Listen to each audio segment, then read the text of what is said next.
that desire to travel, it never ends. The idea of being able to get to Australia real fast is pretty darn exciting. Our mission is to make it easier for everybody to experience the world. Well, if the world isn't worth experiencing, that's not going to be good for travel.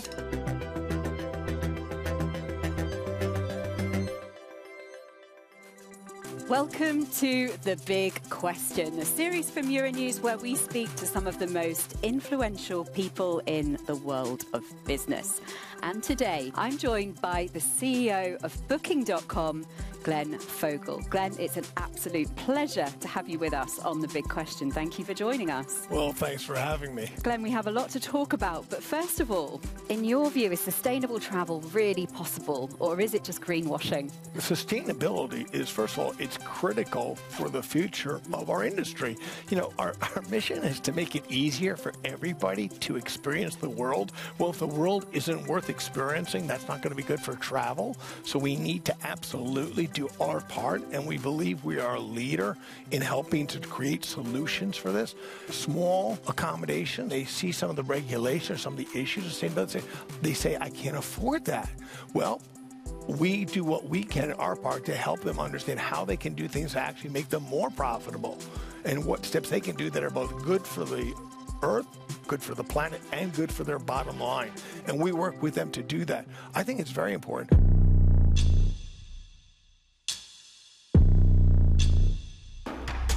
And Glenn, I want to talk to you about your competition within the industry. Expedia, Airbnb, for example. What's the one thing that you wish competitors like them would stop doing? The competition is not just people like Expedia or Airbnb, Smaller or the SMEs. biggest one, Trip.com, which is actually a huge player from China. A lot of people don't know that. But it's actually, for example, Google's a competitor. In fact, by far the biggest travel player in the world. Our suppliers, like the hotels, we work together, we're partners. But I assure you, every single hotelier would prefer that somebody came to their hotel not through Booking.com, but went direct. So actually, the competitive set is a huge, wide variety of different players. And what we should do is continue to improve our services for both sides of the marketplace. We have two customers. We have the obvious customer, who's the traveler, who comes here to get what they need for their travel needs. Our other customer, the partner, the supplier. It's the accommodation. It is the rental car company. It's the flight. These are the people that we deal with, and we need to provide value to them too, particularly the small and medium-sized players who don't have the technological ability, they don't have the skill, they don't have the capital, they don't have the resources. We provide these services to them. We translate into 40 different languages so hotels can get customers from around the world and not have to worry that they can't speak the language. We provide payments. We do all these things. We don't charge anything. The only thing we say is, if we put a customer into your accommodation and you get revenue because somebody stayed in your hotel, we would like to get a commission. That's a great model. It works for all of us. Glenn, what about over-tourism? You know, we've seen in the last few months some countries, you know, wanting tourists to stay away. What's your view on that? Well, it is an interesting problem because on the one hand, we want to have economic growth. We want to have jobs, and we want to be able to have a growing economy.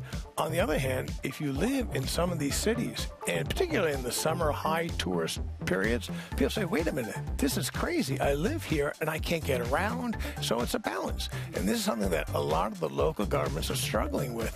Tourist taxes is an interesting one, isn't it? Is it something that has impacted Booking.com and choices that maybe consumers are making when they're booking where they want to go now? Well, I don't think the tourist taxes are high enough yet to make a difference to really impact somebody.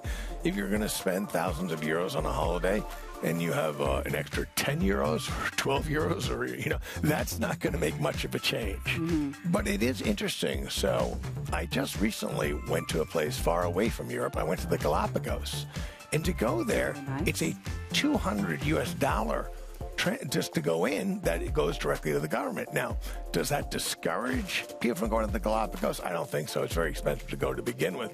But what it does do is helps fund all the things that they need to do in the Galapagos to maintain its pristine nature area. And also, Glenn, interestingly, I saw that, the launch of private jets for ultra luxury travelers. Is that something Booking.com is going to be adopting as well?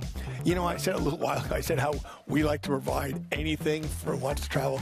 That's not something that we do, and we have no plan to do it. It's a very, very small segment. I mean, tiny. You can't even see it. It's so small. And the next thing is, it's not very sustainable.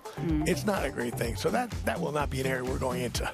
And Glenn, I just want to ask you as well about the future of travel. Are we going to see hypersonic travel in say, the next decade? Next decade, I doubt it. But it's interesting. So many years ago, and I'm old enough to actually remember it, there actually was supersonic transport. And you could travel from London or Paris to New York or Washington, D.C., and you could go on to the Concorde. And you could do supersonic travel. So the actual speed that you fly is less now than it was when you could go on that. But the future, right now there are new supersonic transports that are being tested and coming out.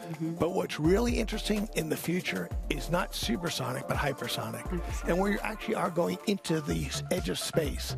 And you'll be able to do a trip from, say, London to Australia in a fraction of the time it takes now to do that. Now, will it happen or not? Who knows? Part of the issue is sustainability. I don't know the answers to that. I do know, though, the idea of being able to get to Australia real fast is pretty darn exciting. So would that be the wildest travel trend Booking.com is betting on for the future, or is there something else? Well, we're not betting on it, of course. We don't invest in hypersonic travel. We have no investment in that. If somebody is selling tickets for it, we certainly will want to put it into our inventory. Somebody wants to buy it, there will be somebody who can sell it. But really, the exciting things for me now is just seeing the joy of people post-COVID who now are able to do the things they so wanted to do and didn't know they were missing it until they weren't allowed to do it. Now, there'll be some years and some quarters will be better than others. There's no doubt about that. And there will be recessions in the future and people may be a little tighter and not want to travel as far or spend as much. But that desire to travel, it never ends. And it's not just the holidays. It's seeing the grandchild that's born. It's the weddings. It's all the parts of life when you're separated. We become so separated. Yet the ability of travel to bring us back together, that's the beauty of this business, this industry. This industry makes the world better. And I'm glad to be part of it. Glenn, thank you very much for the discussion, for your insights, and I'm very excited about hypersonic travel, and I really hope that happens in our lifetime. It would be quite wonderful. I hope so too. It'll be fun. Brilliant. Glenn, thanks very much for joining us on The Big Question. It's been an absolute pleasure.